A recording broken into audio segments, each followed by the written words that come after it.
Welcome to Growing Your Firm, brought to you by Jetpack Workflow. We're here to help firms unlock the secrets to help you reach your goals faster. And now, here's your host, founder and CEO of Jetpack Workflow, David Cristello. Hey everybody, David Cristello here, founder and CEO of Jetpack Workflow and host of Growing Your Firm. Today's guest, well, you might have heard of him before. If you heard this little publication called Accounting Today, well, good news, we have Daniel Hood. He's the editor-in-chief of Accounting Today. He's been with the publication for over 2 decades. He's previously serving as managing editor. He's also served as a business editor for the New York Daily News Express and production editor for the Wall Street Journal Europe. We're going to cover some pretty interesting topics here today. Obviously, in Daniel's position, he really gets to see so many different trend lines, good, bad, or otherwise, through all of the work that he does at Accounting Today. So we might dig into how the model of firms will evolve maybe over the next 5 or 10 years.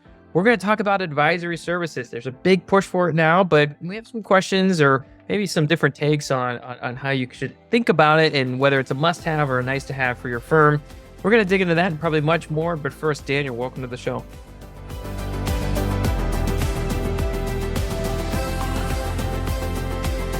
Cheers. Thanks for having me.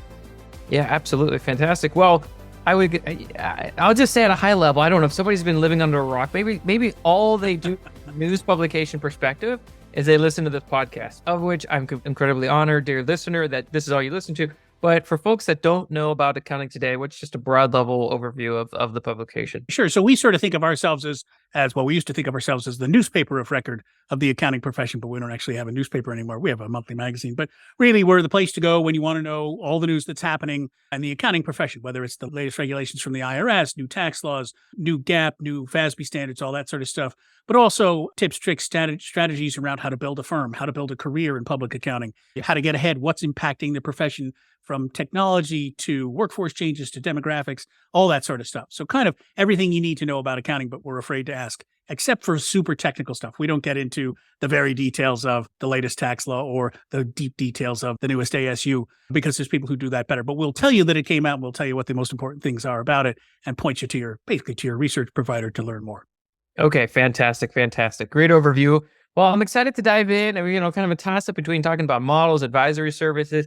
I'm going to flip it up. Let's talk about advisory services. Right. Everybody's saying right now, you got to do it. It's a must-have. If you're not doing it, you're crazy. You're a dinosaur. You're going to be left behind in the dust. How can you manage to survive if you don't at least say this word 3 times a day? So what are you seeing on the trend lines for firms when it comes to advisory services?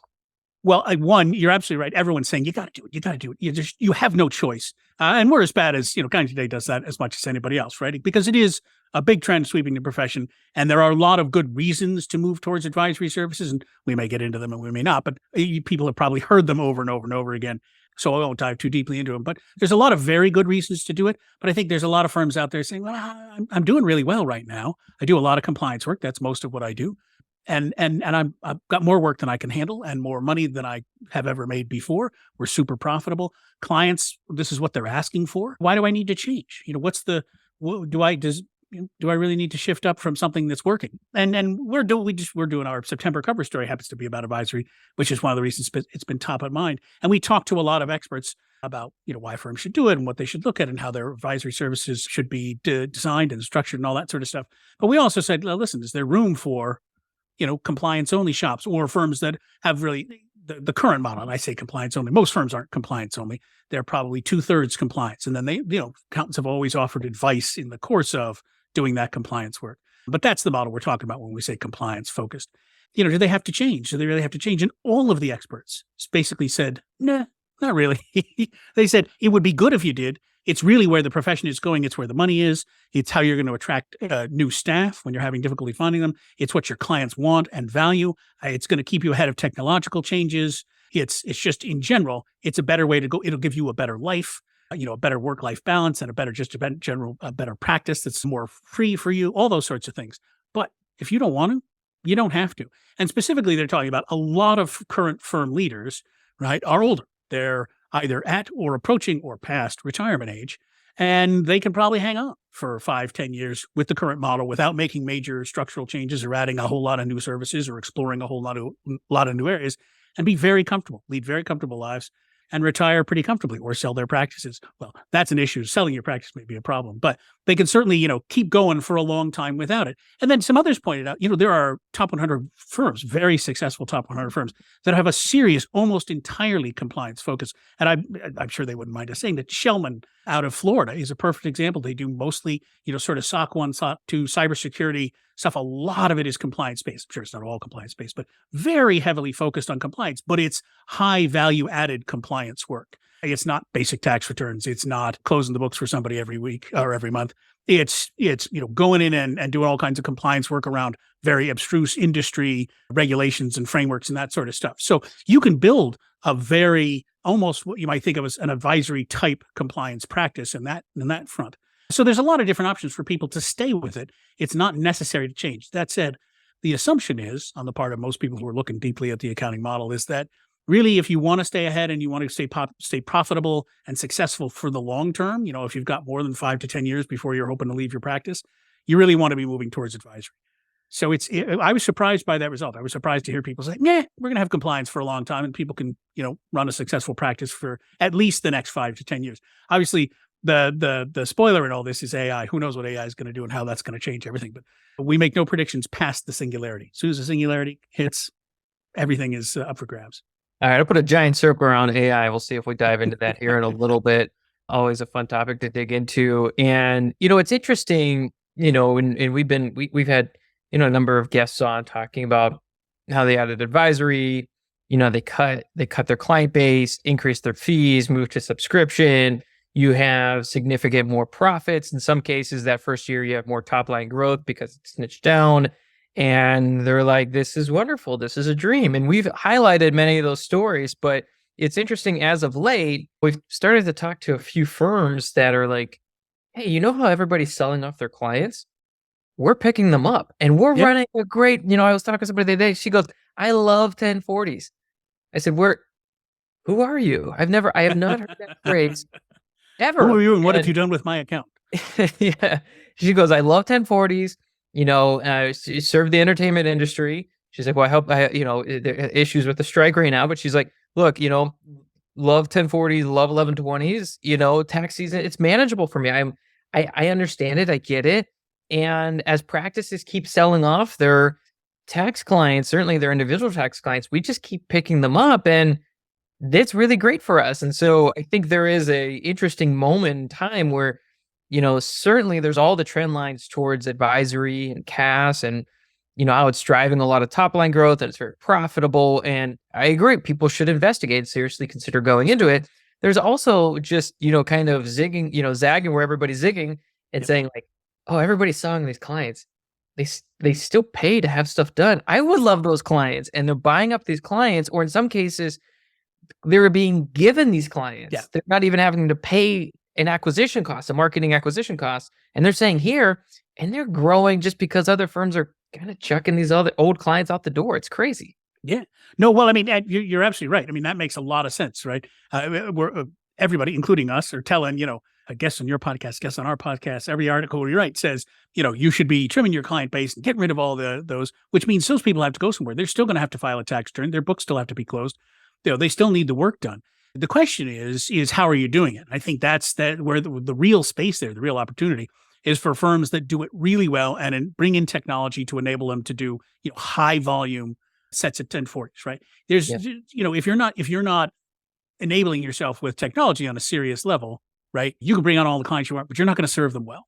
And serving them well in this case means you don't get their return filed on time. And these are not, generally speaking, I don't think, people who are super comfortable with being put on extension, right? These are not, very high net worth clients. These are, your basic 1040s. Your basic 1040s want their returns done. You need to get them done on time and all that sort of thing. And so if you're not doing it with technology, it's to the point where you can be super efficient and be the high volume model. I think they're going to find that that's not what the average compliance focused firm is doing. The average compliance focused firm kind of wants to be like, well, I just want to do what I'm doing. I don't necessarily want to add a ton more, 1040s because tax season is already crazy for me.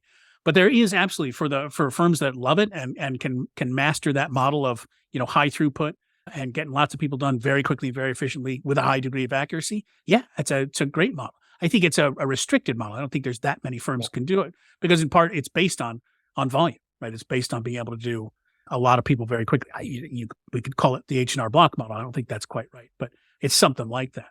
Yeah. Well, and it's interesting too, I think where this 1040, this tax return model, we had a guest on the other day and they, for lack of a better word, for fun, went through the tax process through Intuit, the service process. And it was $1,500 to get their return done. $1,500. Right. How many small firms are listening right now, like across the country? I mean, maybe they're not listening. They're pricing under $1,500. Well, it's like Intuit's right here, putting up the price tag at $1,500. And so there's probably interesting, there is a ceiling, there's a value ceiling for doing this work. But when I heard that amount, I'm like, oh my gosh, there's probably just an insane amount of firms, percentage wise, that's charging well below $1,500. And this has kind of will become, I think, probably the market price that we grow into over the next couple of years. And there's a lot that are charging $500, $750, and things like that. Right. Well, and you look at that. We were just looking at the National Association of Tax Professionals. They do a fee study every 2 years, and so they just came out with their most recent one. And I think they said the average for a 1040 for prep and filing was something like $230, like across the whole country. And that's exactly. It was super low. So there's probably a lot of room to do that, and that doesn't require significantly increasing your client base or picking up all the 1040 clients who are being thrown off. Right? You can just raise your prices no matter what, and right, if you raise your prices sufficiently, even if you lose some people, you're still going to make more money, and your tax season will be less crazy. So there's tremendous potential there for regardless of whether you want to move to an advisory service or become that high throughput shop. You could just raise your prices for everybody now, and be happy or have more money. And you hit the nail on the head with high throughput. If you organize your firm around that process, I think you can really win. I mean, we well, no pun intended, because I think it's called Win Payroll, but we had somebody come on, and it's a horizontal payroll service company, and who does it compete with? ADP, HX, all the very large established payroll companies. And he was multi-low 7-figure run rate. And because he specializes in payroll, he could partner left, right, all day long. So people that kind of specialize in high throughput service environments, the partnership opportunities are probably tremendous. Yeah, no, there's and that's another thing. If we end up talking about the model of firms, I think that's one thing we're going to talk about, right? Is that super niche focus on whatever approach you take to niching. There's a couple of different ones you can take, but that's a big one, right? I'm going to do just this service really well and really quickly and perfectly for maybe just a specific industry even. But either way, right, there's tremendous potential. But I think a lot of what we're pointing at is, and this is sort of tying into the other topic we were talking about, which is they point to changes in the way the model is going to be. Even if you don't go to a full advisory services or change to being an advisory services model, the old compliance model will probably phase out. You may not have to change yourself, but the profession itself will phase that out over time. And what will probably be left with is more high throughput sort of practices that take care of those needs, and then more firms lean towards advisory or fully embraced it. But that's a long-term sort of question. Hey, growing a firm community, David here. Just want to share a quick note about Jetpack Workflow, our accounting workflow software. Now, for almost a decade, we've helped 5,000 plus accountants, bookkeepers, and firm owners use Jetpack Workflow to better organize accounting workflows, automate recurring tasks, and easily track and monitor client work. Never miss a deadline again. Stop using messy Post-it notes, generic tools, legacy systems, or spreadsheets to handle workflows, and bring sanity to your client work. Now head on over to jetpackworkflow.com. That's jetpackworkflow.com to get started with a 14-day free trial or schedule a one-on-one demo with us. All right, now let's get back to the show. So we're starting to preview the different models, the alternate. Yeah. I do want to take a step back. We'll dig into it, but I'm curious because I put this nice little fun circle around it. AI. Yeah. Where are we overhyped, and where are we reasonably optimistic about its impact in the accounting profession?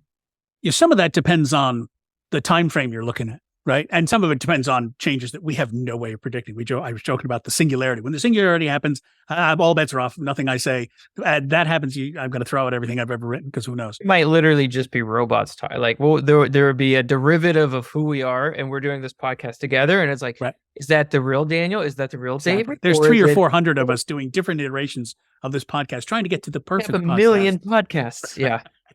And then the AI will winnow down to the perfect podcast, which will end up actually involving two other people who aren't us, but taking some points from us. Anyways, yeah. Can you imagine the amount of like cat videos and angry yelling that podcast ends up being? Well, exactly. It's two cats talking about why AI is the perfect form of intelligence and all other forms are lesser. And then there's something very controversial that happens every show. They get into a fight and they have lasers in their eyes. It's amazing. I love this show. People are like, already. I can't believe AI is so cynical and they have such stupid cat videos. And you're like, they've actually perfected the human algorithm. Exactly. This is us. This is the future of the human race forever, is angry cat videos with lasers coming out of their eyes talking about why AI is perfect. It's terrifying. But again, so leaving aside that potential future, which is highly likely, but what we're looking at now, I think, is over the short term. I should say over the short term, there's just going to be a lot of confusion and a lot of people trying a lot of different things.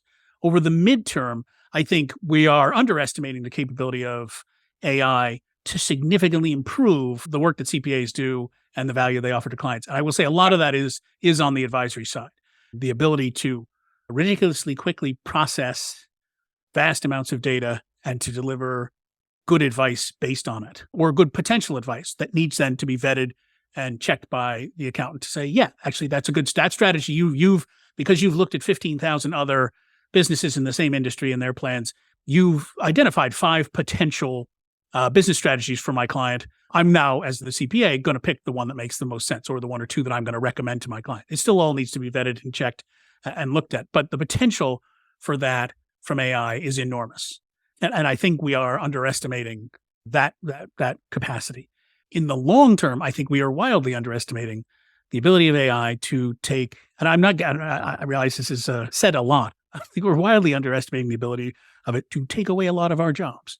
I think accountants are burying their heads in the sand a little bit when they look and say, well, AI could never do a complicated tax return. AI could absolutely do a complicated tax return. It can't yet, and it needs to be very carefully trained. And for the first few years or so, it will need to be checked and vetted and make sure that its calculations are correct. But the tax code is a set of formulas, and you take that set of formulas and you apply a set of data, the individual clients or businesses' data to that set of formulas, and you should be able to produce a perfect tax return. Now, that may not, and it may not actually honestly even involve AI in any meaningful way. That's just computing power. Now, the AI may come in making slight distinctions between, you need to pick which particular tax strategy you're going to take. Okay, this has slight variations here. So that may be an AI approach. But over the long term, I think we're going to find that a lot of that stuff really can be done by AI. There's some judgment things in accounting where things get a little bit more judgment based, but more and more, all the historical universe of judgments are going to be available to AI. All the possible ways that companies have accounted for this type of revenue or reported this type of transaction are going to be available to AI. And AI is also going to be able to look at all the different ways that regulators have looked at those transactions and said, yes, this is okay, this isn't okay, this is going to lead to the collapse of the company, et cetera, et cetera. AI is going to be able to do a lot of that. There'll be limits at the high points, I think, where accountants will still be able to add value, but I think accountants need to be thinking about what that will look like. And the same thing that I said, I should very quickly say, journalists need to be doing the same thing. It is already at the point where ChatGPT can put out a perfectly good, it's not a great article.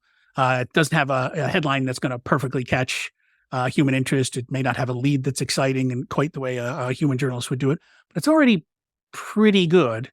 And the possibility of it learning more and being better is pretty high. So we need to be looking at, no one on this podcast, I hope, cares about journalism, but the point being that a lot of other professions and industries are going to have to be looking at that. Anything that involves thinking is going to be struck by that. If anybody's ever read The Future of the Professions by the Susskind father and son, I can't remember their first names, but it's 2 UK researchers, wrote a book about the future of the professions without really talking a lot about AI, because when they wrote it, 2015, AI wasn't quite as high profile as it is now.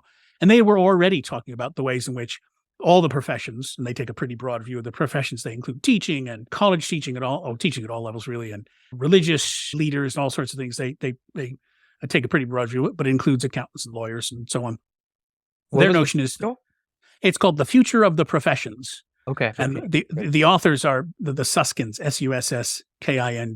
It's pretty fascinating stuff, and it doesn't even factor in AI. And they were already saying, listen, a lot of the things that the professions rely on are going to change, which is basically a monopoly on highly specialized information and highly specialized expertise in the application of that information. And a lot of that's going to change it's already changing just from having the tax code on the internet, right? That makes a big change.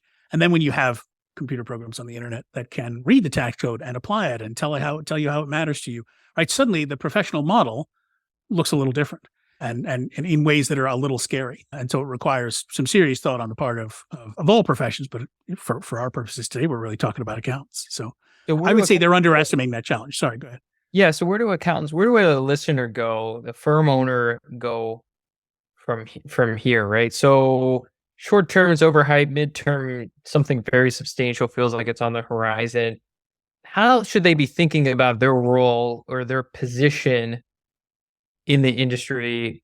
Where do they sit today versus where they need to sit maybe in the future in the client relationship? Right.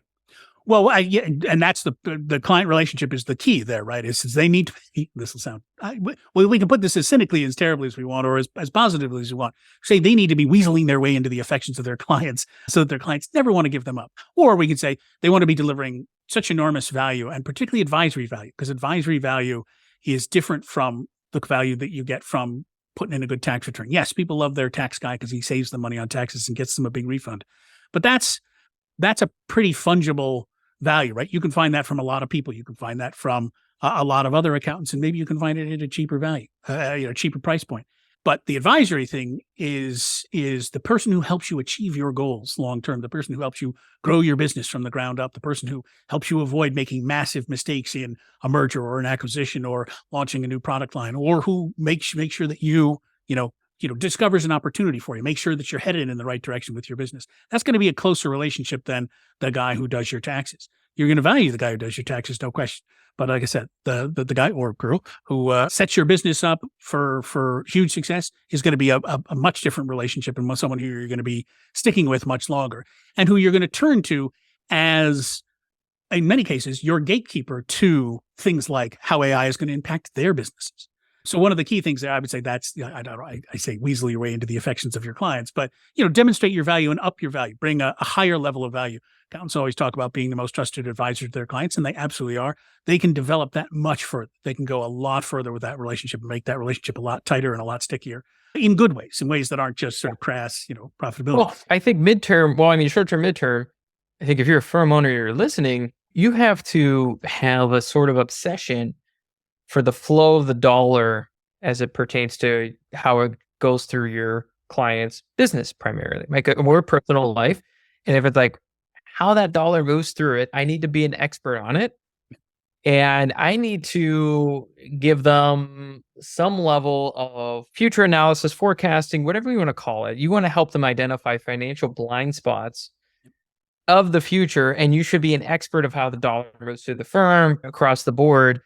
Because, hearing you talk about this kind of midterm challenge or opportunity, I mean, so what seemingly could happen is you have new tools that start to chip away at more and more admin time and then accounting time. And so what does that mean? I think firms would be in a position where they're like, well, I either do the same work with less people, or I'm going to hold on to my people. I'm going to try to make it work with both, but then your margins are going to get compressed. And eventually the firms that can do the same output with half the staff are the ones that are going to be around. And at that point, it's going to be like, oh my gosh, we are more profitable than ever. And then competition is going to come in and say, your margin's my opportunity. So I'm going to come in and undercut you. And so you might probably fall back to a lower price point than where you think we need to be for the services you charge, but it's going to be with a higher margin. Or a same margin of where you sit today, because your infrastructure costs have dropped dramatically. And so I think you're going to go through this period of people coming in, chipping away, using AI, super profitable, and then all of a sudden you're going to have people that undercut you because they're taking that profit and they're doing it for 20% less, and then the industry is going to iron itself out at some kind of happy, well, as much as capitalism can provide an osmosis or a kind of happy place. There's always going to be new competitors that come in, right? Try to, either add on top to bring clients in or kind of chip away at the margin. But it goes back to, if you understand the flow of the dollar through your clients' firms, then you're always in a position to find new ways to be valuable to your headcount might differ. The firm structure might look different, but your role, because I'm just a big believer in small business owners aren't going to wake up one day and be like, I love finance. I love looking. No, they're going to be like, I love baking. They always say, I love going out. I love,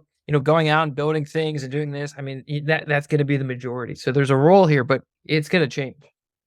Yeah, they didn't get into business to run their books or do their payroll or anything like that. So they're always going to look to, you're absolutely right. They're always going to look to hand that off.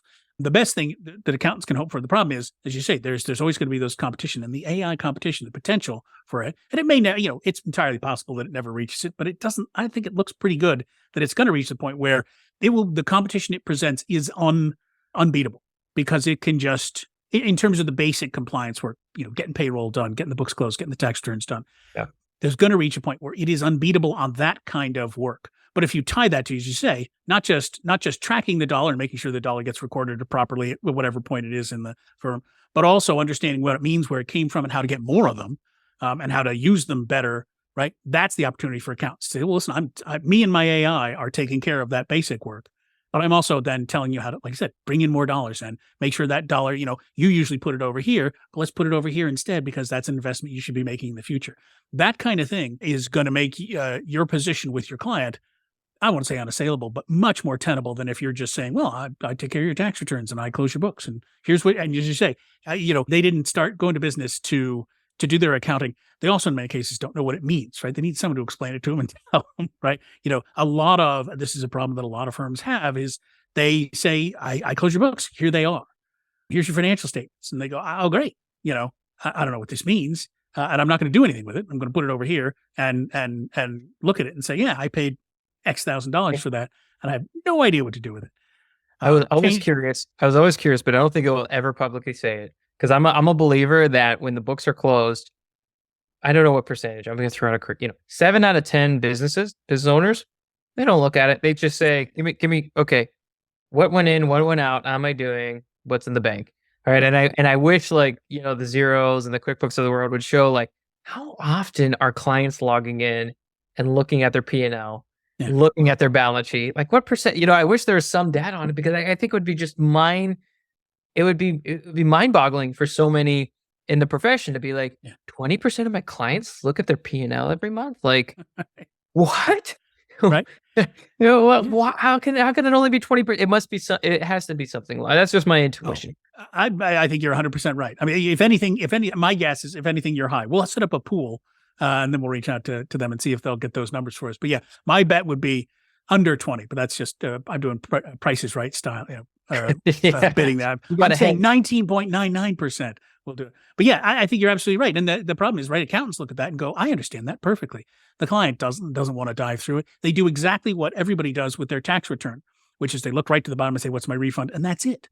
They don't look at, oh, wow, look at how much how much extra I paid because of the way I sold my stocks, or, whatever the case may be. Look at what my change in salary did, or my change in withholding, how that impacted my, they don't do that. They look at the refund, and they're either happy or unhappy. And I think they do the same thing with the books, if they look at all. And I think we're to a certain, where I realize we're going way beyond what we're talking about, but I think a similar thing happens. The dashboards that firms are creating are great in one sense, right? That they're helping at least bring more of the data to the client's eyes and helping them understand more of that. But I think they're also, to some extent, that the risk is that you limit it to, they just look at those things instead of asking questions. There's some interesting tools out there right now that talk about, well, you can just ask a question, say, who are my 10 most profitable clients, right? That's a great question that every accountant should be bringing to their clients every month, saying, listen, just so you know, your top 10 clients are the same they were last month. Or, well, hold on, you've got, 2 new customers who are spending 3 times what they used to spend. That should be the kind of thing that accountants should be, instead of saying, here's the report, do what you will with it. They should be saying, these are the interesting points or the things that we think are interesting. And that's stuff that AI can eventually sort of start surfacing that stuff. But for right now, there's a tremendous opportunity for accountants to use AI and other data analytics tools to start the process of associating themselves with that advice. Absolutely. Well, Daniel, let's dive in. We're going to wrap up here soon. Different models that firms might evolve into. We alluded to this kind of, we'll call it the ultra niche. So you're not just payroll, but you're payroll for healthcare. You're not just payroll for construction or whatever it may be. Right. Where else do you see models kind of bubbling up or surfacing for firms over the next 5 to 10 years? Yeah, there's a ton of them. And some of the, we can talk, there's a bunch of different kinds of models. When we say models, we can talk about, the fact that some firms are now owned by private equity or part owned by private equity or owned by family offices or owned by wealth managers. And that changes the structure of the firm and the structure of the partnership. So that has more repercussions on if you're an owner or a partner in a firm. What does that mean for you? How does that change the meaning of partnership or ownership in an accounting firm? If yes, you're a partner in a firm, but it happens to be owned by, like I said, Tia Kref. I always assume some pension fund somewhere is going to buy an accounting firm because accounting firms give off revenue pretty regularly. So they're a nice thing to have in a portfolio. But so there's models, issues like that kind of change. I think we're going to see a lot of PE has sort of unlocked that. But then there's another aspect of it, which is the super specialization or the potential for specialization. You talk about, like I said, payroll. Okay, I just do payroll because everybody hates payroll and everyone wants someone else to do it. And if you can do it really well and really quickly, and your software is right, why not? And then if you can narrow it down a little more to just payroll for a particular industry because it has, whatever the case, it has a lot of part-time workers or it has a lot of hourly stuff or a lot of, nonprofits often have different requirements and all that sort of stuff. If you can narrow it down, that's, I think, what we're going to see a lot more firms doing that. And at that point, all those firms stop looking like the current model of the accounting firm, or let's say the current model of the accounting firm 10 years ago before all these things started changing, where you were a one-stop shop and did a lot of things for your clients. You did their taxes, you did their payroll. You probably didn't want to until the last 15 years, but you did it because someone had to do it and they wanted you to do it because they trusted you. Now it's a lot easier, but it's still something you had. And you do, some of their books and some other stuff. Instead of being that one-stop shop, I think we're going to find a lot more people are a lot more specialized. So you may be specialized in just doing payroll or just doing payroll for a particular industry, or you may be specialized in just doing their tax returns or just doing cash flow analysis for them or helping them with cost segregation studies. And I think that's the models. You start to see these things that don't really look like accounting firms the way we tend to think of accounting firms. They look like consultants who come in for a specific purpose. And maybe it's a service that they offer regularly, it's every month or every quarter or whatever it is, but it's not the same way that accounting firms currently do it. And what you then end up with is the potential for, and this is one of the models I think is most interesting, is this sort of ecosystem model where you have 5, 6, 10 firms that all serve the same types of clients and they all sort of have an alliance. They're not co-owned, they're not partnership, may not have any formal connection, but every time one of them gets a client, they say, okay, I'm doing this for you. And often it'll be led by the accountant that's offering bookkeeping or tax. They'll say, okay, I do all this, but Bob, who I work with a lot, does this. And when you need this service, because you grow your business and suddenly you have multiple locations, you need to manage that. Joe over here does this, and Cicely does this. And you bring in this sort of team of people who are not part of a same firm. They are an ecosystem of different firms, each of which brings this specific skill set. I think that's a model we're going to see a lot of, is different people bringing their one core service or skill set to a group of other firms. And clients can enter from any point in the circle of all those firms, right? I've got client comes to me. I always use the example, my favorite is a firm in Florida that does nothing but the reporting and tax calculations for ownership of corporate jets, or actually not just jets, but any kind of plane that's owned by a company. It's fiendishly complicated stuff for the IRS. And the record keeping there is ridiculous. They do nothing else. So they work with a ton of accounting firms because a lot of accounting firms have clients business clients who've bought some kind of plane. And the accounting firms are like, this is ridiculous. I don't know how to do this. So they come in and do that for them. So the potential for that idea in a million different pockets of business, and even not just business, it could also be for serving individual clients, that potential for creating that sort of universe of people who just come in and do that one thing, I think is enormous. And I think one of the things it does is it creates a much bigger universe of much smaller firms, to the point where it's, in some cases, it'll be just individual practitioners. We've seen over the past, call it a decade, but really it's probably more like 20 years, the accounting universe has gone from roughly 45,000 firms to roughly 44,000 firms. And some people talk about it going down to much fewer than that as the baby boomers retire and sell out and so on. But I think, that's the kind of thing that could suddenly skyrocket the number of firms as more and more people say, I just want to do this, and I don't want to work in a firm, and I don't want to do any of the other work that comes along with a firm. I just want to do this. And between the internet and the cloud, I can do it for everybody everywhere and partner with other accounting firms or other service providers who do something that my client might also need.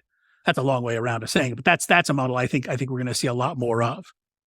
Yeah, what's fascinating is you've gone through this arc of niching down or super niching down.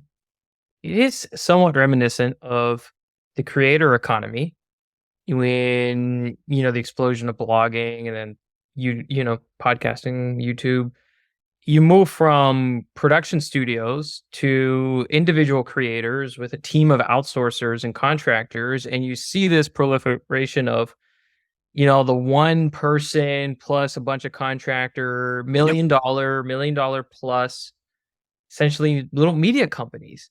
Yep. And they're all over the place. And from the creator economy, you just spark this huge long tail of folks that have come out and kind of built these 6 and 7 figure businesses, really, again, as one full-time employee.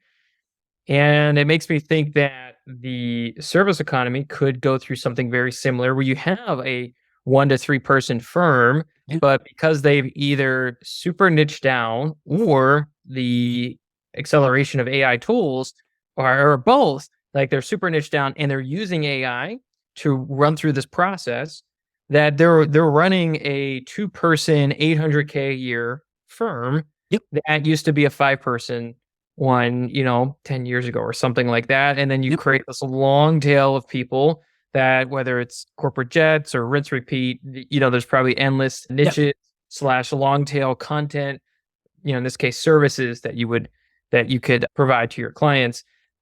I have one quick question before we wrap up here, and this is probably its own can of worms, so we might have to put a pin in it. We'll see how far we go. But private equity buying up firms, doing roll-ups, is this a good thing for the profession? Yeah, I think it's yes. Short version would be I think anything that sort of shakes the profession up a little bit, it makes it think differently, because that's one of the things with these changes in models.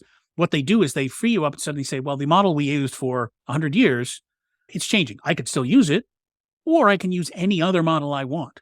And it should, for some firms, it will free them up to think differently about how they want to be structured. It'll free somebody right now who's thinking about creating a firm will say, well, I don't have to do it the way they did it for 80 years. I can do something new. As you said, I can do that. I think the content creation industry is probably not the right word for it, but that space is a great example, right? You can do anything you want. You don't have to look like a television network. You don't have to look like a movie studio. You can look like, the person who has very expensive tools in their basement that allow them to do this sort of stuff. And I think that PE, if it does anything, I think what it will primarily do is get people thinking differently about the profession. In terms of its impact, I think we're going to find the vast majority of firms will never come anywhere near PE. You talk to some people, some experts will say there's room for maybe 20 to 25 PE platforms, and they don't have an endless appetite for firms. There's no way that we're going to end up with the vast majority or even a significant minority of the profession owned by PE. We will find, at the top levels, 15, 20% of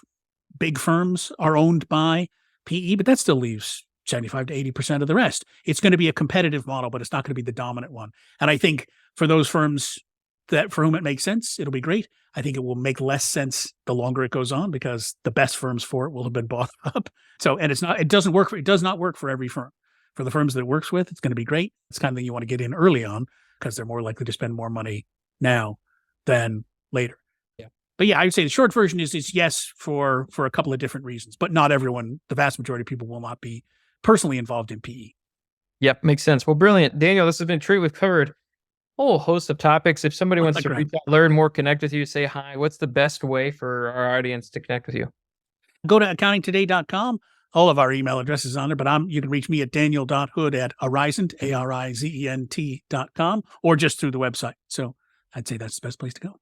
Go check it out. And you run your own podcast, right? You're in the arena. So you can also, if you want more Daniel, you can listen to him, weekly, daily? It comes out every Monday morning on the air. It's called On the Air. Love it. Love it. We'll link everything up in the show notes at jetpackworkflow.com/blog. That's jetpackworkflow.com/blog. We'll link up to your podcast, or we'll link up to the industry-leading journal, accountingtoday.com. Again, if you need a link to there, maybe you're new to the profession. I think most of our listeners are familiar with it, but if not, we'll link it up. We're going to do a summary of today's episode using some AI tools. We didn't even get into that, but we're using them here internally. And, if you enjoyed today's episode, leave a review. And if you heard something that sparked a new idea, share it with the fellow firm owner that needed to hear some of today's content. I know that's the best way to say thanks to Daniel. for coming on. Daniel, it's been a real treat. Thanks. David, it's been a pleasure. Thank you so much. Thank you for joining Growing Your Firm, the podcast series for global, small, and medium-sized businesses ready to scale and increase profits. You can check out more podcasts by following the links in the show notes. And don't forget to subscribe, rate, and review wherever you're listening. At Jetpack Workflow, we're all about maximizing returns for accounting firms and CPAs. Check out more podcasts on growing your firm and subscribe wherever you listen to podcasts.